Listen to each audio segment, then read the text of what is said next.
Hello friends, I wish good health and cheers to one and all. Here I am with my video on The Tempest Act 4. In my previous video, I explained from line 1 to 150. Now I will describe rest of the scene, that is from line 150 onwards to line 250. The first half of Act 4 dedicates to the masque arranged by Prospero for the entertainment of newly betrothed couple, that is Ferdinand and Miranda. The masque is enacted by the spirits at Prospero's command. Ferdinand is delighted to see this masque when Prospero suddenly commands to stop this revelry. The spirits disappear. Prospero explains to Ferdinand about the transitory nature of worldly pleasures. Now, in second half of this scene, another subplot in this play comes to an end. This subplot is the conspiracy hatched by Caliban against the life of Prospero. Beginning with line 151, Ariel appears at the command of his master. Prospero suggests to go to Caliban, but Ariel convinces him, saying that he wanted to tell him about Caliban earlier, but he could not tell, as Ariel feared that this piece of information would spoil the joyful mood of Prospero. Ariel kept this information up to his own self. On demand of Prospero about the whereabouts of Caliban and his corporates, Ariel explains in line 158 to 170 that they all were overdrunk and their complexion had turned red. We cannot ignore the comic elements in this scene. Caliban, Trinculo, Stefano provide the fun and mirth for us. They were drinking heavily, so they behave like a reckless drunkard. In the influence of wine, they forget their real self and feel courageous enough to blow at the air in order to punish it for blowing in their faces. They beat the ground for touching their feet. In spite of all these silly actions, they did not budge from their perspective to kill Prospero. When Ariel comes to know their intentions, he plays his drum to enchant them. On hearing this sound, they raise their ears like young, inexperienced horses, which have never been ridden. They try to recognize the sound of drum by raising their eyelids and noses as if they had smelt any music. This way, I cast a spell on their ears, and they followed Ariel like a tamed calf. Ariel made them pass through sharp and thorny bush plants, prickly shrubs, which pierce their feeble body. Finally, Ariel left them in a pool of dirty weeds, which is situated behind the cell of Prospero. Ariel last saw them sinking in the pond up to their chins. As they were thumping their feet to come out of this pond, their movement of feet made the pond stinking and dirtier. In this way, Ariel has done all which could be desired of him by Prospero. In line 171 to 175, Prospero expresses his joy on Ariel's performance and orders him to bring the gaudy garments, the decorated garments from his cell, which will be used as an illusion to trap these villains. When Ariel goes to bring that fine-looking garments, Prospero is alone. He speaks to himself that Caliban is born devil and will always remain devil. He will never change. I wasted my all energy on upbringing him like a civilized creature. But good nurturing could not change Caliban. My pains have gone vain. Caliban was born ugly, and as he grows in years, his body is growing uglier. So his mind and soul are also becoming more and more sinful. Prospero is very angry and decides to torment all of them so harshly that they will cry in pain. Now, it's the entry of Ariel carrying shining garments. He is told to hang these attire on a place. Ariel and Prospero hide themselves. Now Caliban, Trinculo and Stephano come this way. They are all drenched up. Caliban warns both of them to walk softly, as Prospero is like a blind mole now since he is sleeping. So please tread softly, we are near his cell. Stephano complains to Caliban about his misinformation regarding Ariel. Caliban told them that the fairy who was leading them by music was harmless, but this fairy behaved like a dog and dealt with them harshly. So now you will not give me any cause to be annoyed with you. Stephano says, if I get annoyed. Actually, his statement is left incomplete, and Trinculo completes this by saying that you will be lost. It means he wants to say that if you give any reason to make us annoyed, so monster, you just be aware that you will be lost, we will kill you.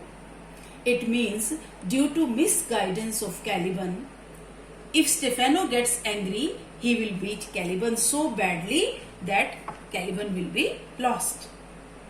Caliban tries to win their faith and favors by saying that they will be so happy to get the rewards of all this pain when they will forget this all mishappening.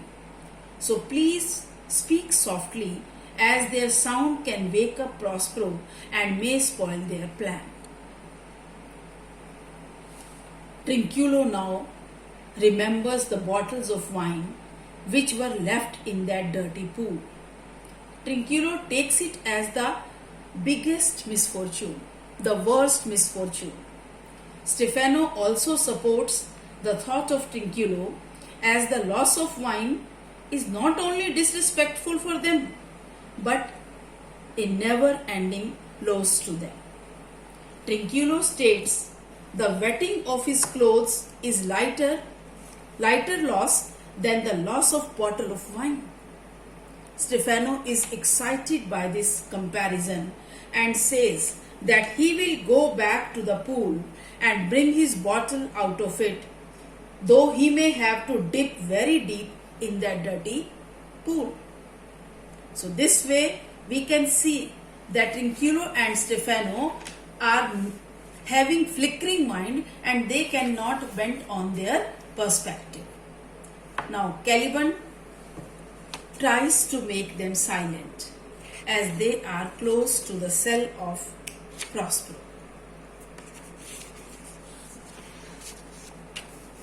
At the opening of cell, just close to the door of cell, Caliban speaks to them that it's time to kill Prospero. So silently enter the cell and smash him to death. If you succeed in your plan, this whole island will be in your possession, and I, Caliban, will be your slave forever.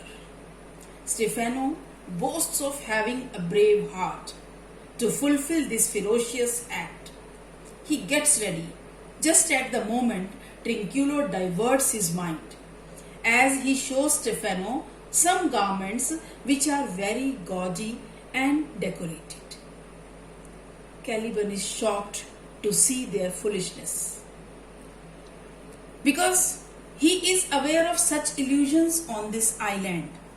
He tells them it's all rubbish. But Trinculo snubs him, saying that Caliban is a fool. He has no idea of such garments. Trinculo incites Stefano to wear these garments as it suits the image of Stefano as king.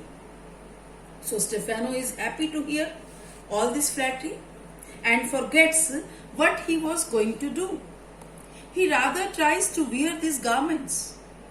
Caliban is totally disappointed.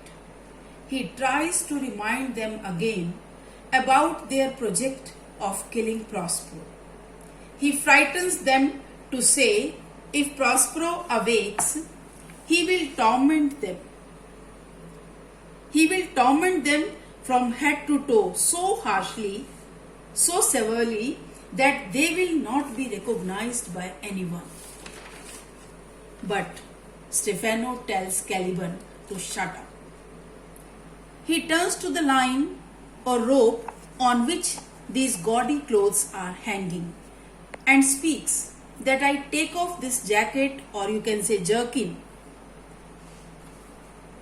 If this jerkin is meant for me, now the jerkin has crossed the line. Here line word refers to the line of equator. So you will get fever. If you cross the line of equator, you will get fever and lose your hair. It means you will become bald. In fact, these words are spoken by Stefano in the influence of wine, and he is overjoyed to see these gaudy clothes. So whatever he speaks has no meaning at all. He speaks like a totally foolish man. But Trinculo still admires Stefano for the selection of words like line and level. He says that we have taken these garments in proper manner, just as the instruments called line and level are used to find lines of equator. Stefano is happy with joke of Trinculo, and he awards him with one of these garments. Stefano assumes himself as the king and declares that such witty remarks, such kind of jokes will always be rewarded in his kingship. He appreciates the idiom steal by line and level. Trinculo commands Caliban to apply some sticky substance on his fingers and pick up some garments, because they want Caliban to go with them carrying these garments, as many garments as he could carry. But Caliban refuses to do so.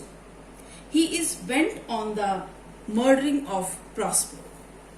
He is afraid that Prospero, on waking up, will transform all of them into strange fish or monkey using his magic. Therefore, he tries to warn them against the danger, but his warnings make no impact on Stefano. Stefano is still bent on taking away these garments to that spot where their bottles of wine are lying. If Caliban refuses to keep, he will be kicked out of his kingdom. Just at this moment, the confused noise of hunting dogs, the confused roaring noise of hunting dogs and hounds is heard by them. In fact, Prospero and Ariel have set many spirits in the form of dogs and hounds on them to break the muscles and sinews of these rascals. These spirits are running after them. They are chasing all these three villains. These three of them are crying in fear. So, this way, Prospero has got all his enemies under his control, and now he can do anything with his enemy. He can take revenge or teach them a lesson. Overall, this act presents the culmination of Prospero's superhuman powers and Ariel's manipulations. So that's all about Act 4. I hope this video will help you to grasp the meaning of every word in Act 4. Please enjoy the reading of The Tempest. Thank you. Stay safe. Stay at home.